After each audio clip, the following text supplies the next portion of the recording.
You guys like this pipeline? No! $7 billion. You want to spend $7 billion on this pipeline? No! And do you feel like your voice is being heard, and do you feel like the voice of the other protesters here are being heard today? If you think being heard is reflected by the way our government is responding, I will say no, because I think that the corporations with their money speak louder than we do. So it's very frustrating. I've never seen a government so unresponsive.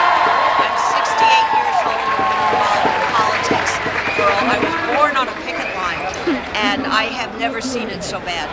Game over for the climate. Anybody down? No! You know, we're seeing young people in the streets all over the United States right now with Occupy Wall Street and the Occupy movement in general that are standing up and saying no to big corporations' involvement in our democracy.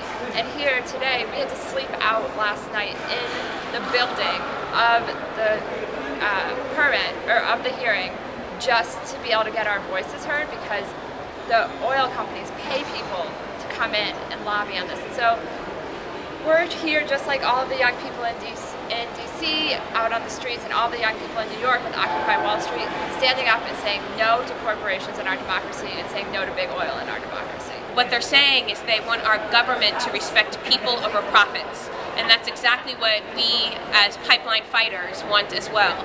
We want our president and the Secretary of Clinton to say, our people, our land, our water is way more important than any profits a foreign oil company could make on this pipeline.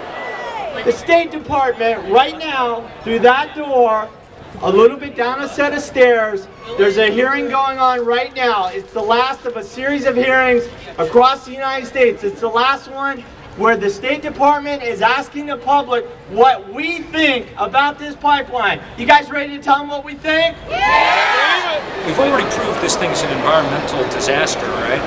Now, it's becoming clear that it's sort of the poster child for the kind of arrogant corporate power that people are rightly taking to task on Wall Street and elsewhere.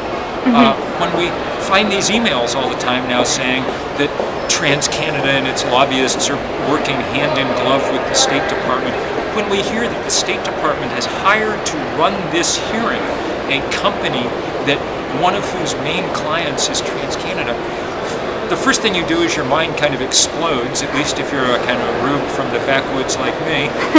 And the second thing you do is say, damn it, I completely understand why people are going crazy. I mean, this is just, it's not fair.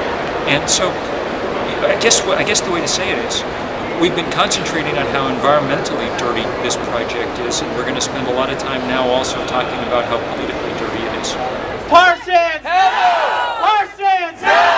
Parsons! No! Parsons! No! Parsons! No! All right.